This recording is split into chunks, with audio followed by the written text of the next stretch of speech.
Well, ladies and gentlemen, we do have another update regarding the 2024 Trump versus Biden election. We've got some updated polls. Harvard Harris comes out and says Trump +6 in a head to head against Biden. Certainly great news for Trump. That's a poll that really looks like pushed people to pick one or the other, with Trump 53%, Biden 47%. Obviously, adds up to 100. Normally, with these type of polls, we get a third option, like none of the above or something, and both of the candidates are in the 40s. But you can see Harvard Harris with the Trump lead. And this is something I want to talk about. The original cope and the original thought for the Democrats was, well, Biden is surging in terms of the betting. And technically they were right, but now we're seeing Trump open up around a 9-10 point lead in terms of the aggregate average. Now, the reason I didn't really cover the fact that Biden was surging in the betting was because he really wasn't surging in the polls. And we have to remember, when it comes to the betting, they're trying to predict the election. They're not trying to do a snapshot right now, who's going to win. Now, they're taking the polls that we're seeing into account, but they're trying to predict. So why would Biden move slightly ahead of Trump for a few days, even though he was losing basically every swing state? The idea that he had a surge is ridiculous. He's been down by 5 in Georgia, basically since the main polls have really kicked up. Arizona, Nevada, a similar thing. Well, it seems like the betting markets really thought that Trump's legal situation would have a significant impact, and as we're seeing in New York, that is certainly not the case. Seemingly, it is helping Trump, and it looks like the betting markets are having to adjust to the fact that, yeah, his legal situation is really not going to hurt him in terms of the polls. And it's become very obvious that Biden, even Democrats admit it, he's going to have to play catch up in terms of winning this election, which is a big problem for Biden because he's really not capable of running an aggressive campaign to try and make up ground on Trump. Now, he got away with it in 2020. He blamed the pandemic. He said, I can't do rallies. We remember how ridiculous it was. They had like car rallies where there'd be 15 cars there. They had the social distancing. There'd be like 20 people at these Biden rallies. And then he gets a record number of votes. It's amazing. But now he's not going to be able to do that. And Trump is going different places. He's having these epic rallies that the media is forced to cover. Even in New York, New Jersey, liberal states that Trump's probably not going to win. It really doesn't matter. It's just about the headline and the campaign momentum that Trump has right now that Biden simply cannot generate.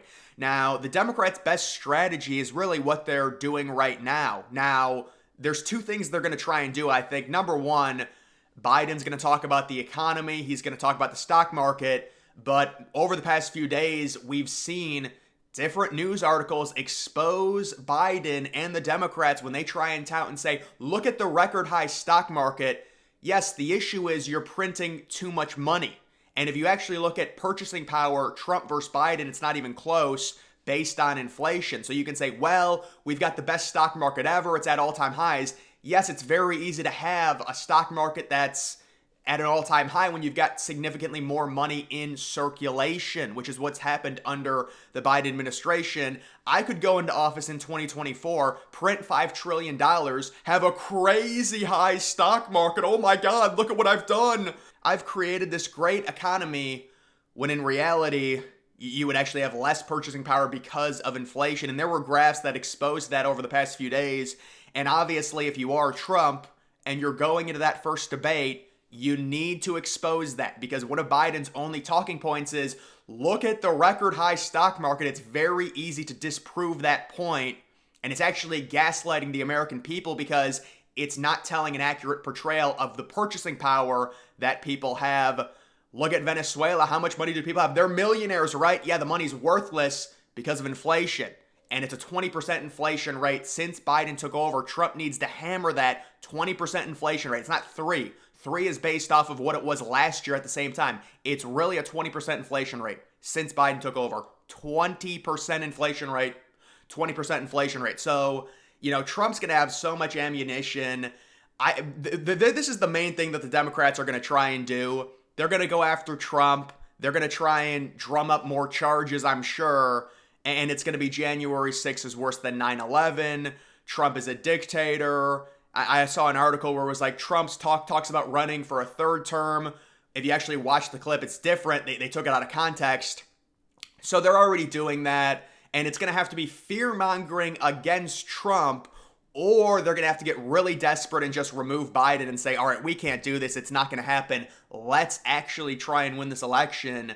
The question is, what do you do? And this has been a problem for them for a while now. Do you really vault up Gavin Newsom? The narrative, I guess, would be that they would say, well, Kamala is fine with being the VP. But what does that say about her if she's the VP right now and she wouldn't be ready to be president? So it's all bad. You can't go with Kamala. Do you vault up Newsom in front of Kamala and then tell Kamala to say, I'm fine with being the VP. It's not a big deal. I just think there's no real great option other than just keeping Biden.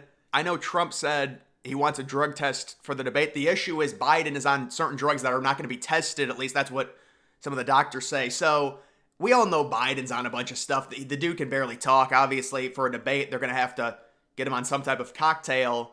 And if Biden and Trump both take a drug test, that's fine. It's whatever.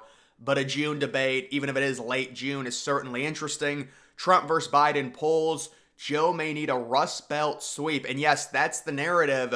And that's why Nebraska's 2nd district is a very interesting talking point. When you look at the polls right now, you do have Wisconsin very close. Trump basically up a half point. That's even with the Quinnipiac outlier that had Biden up 6. You've got Michigan, basically a toss-up. Trump almost up 1. And then Pennsylvania, Trump up 2. All 3 of those are states that Biden is very likely going to have to win because of the current situation in Arizona. Remember the narrative with abortion in Arizona, how it was going to kill Trump? I think Trump's actually increased his lead after that. He's up to plus 5.5. Georgia, it's about plus 4.5. And you do also have North Carolina. That's not surprising considering Trump won it in both 2016 and 2020. Nevada, a little bit surprising for sure, plus 6 for Donald Trump. And what these other states do, if they do go to Trump relatively comfortably, it significantly narrows Biden's path. And if Trump somehow won Nebraska, well, I wouldn't say somehow, it's very possible, won Nebraska's 2nd district, or Republicans are able to make that a winner-take-all state. We remember the poll that came out about the 2nd district, Trump being up 3. He only lost it by 7 in 2020. That one electoral vote could enable Trump to get to 269. And I'm sure you guys already know this, but I'm just saying, without taking any of the 3 Rust Belt states, which we know are going to be toss-ups. They're very likely going to be decided by 20,000, 30,000, 40,000 votes. But if Biden's approval rating is this bad, maybe Trump can win him by 2 or 3 points. I don't know. But it's going to be very close. And the narrative surrounding it is that, yes, Biden has a very narrow window. Now, I do have to caution people. That's not to say Biden can't do it. This was the exact same situation back in 2016 with Trump, where he really only had one window, and he hit the window. He won basically every swing state. But I do think it's different now with Biden having the worst approval rating in the history of U.S. politics. It's going to be very hard for him to actually win.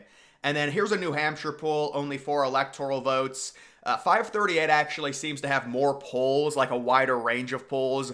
And this has RFK Jr. at 15%, pretty crazy, but Biden and Trump tied at 37%. Maybe that's another avenue for Trump to where if you get those 4 electoral votes, you most certainly would not need the 3 Rust Belt states if you're able to hold on, or I guess flip Georgia, hold on to North Carolina, and then you take Arizona and you take Nevada with the Republicans at this point already controlling Ohio and Florida. And that's really the difference this year versus 2016 versus 2020. Those were battleground states. The Democrats were optimistic in both those election cycles that they could win Ohio and win Florida. They're not optimistic now. We're not even getting polling out of Ohio. Trump's going to win it by 10 points. Florida, you'll get a poll here and there. Trump's up by about 8 or 9, and he possibly could win it by double digits. In those states, you've also got a Washington poll. This is a Washington state poll that has Biden up 16. Certainly, Biden is going to win Washington. Nobody will dispute that. When you go all the way out Pacific Northwest with Washington State, Oregon, and California all going heavily to Biden.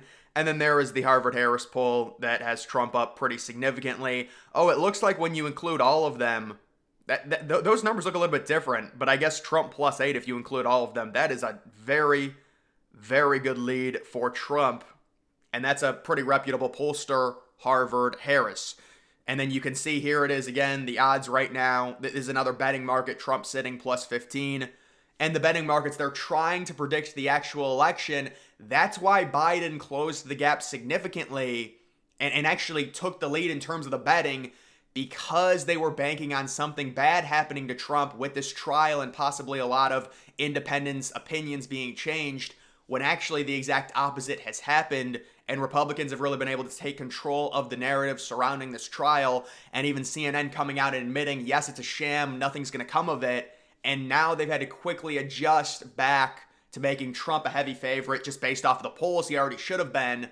But now it looks like the sham trial is going to go nowhere, and Donald Trump is back in the driver's seat, even in the betting market. So we'll have to see how this develops. Certainly, it's a crazy time. It's election season, and every election season gets more and more crazy as we get more and more connected to the internet, as the internet continues to evolve.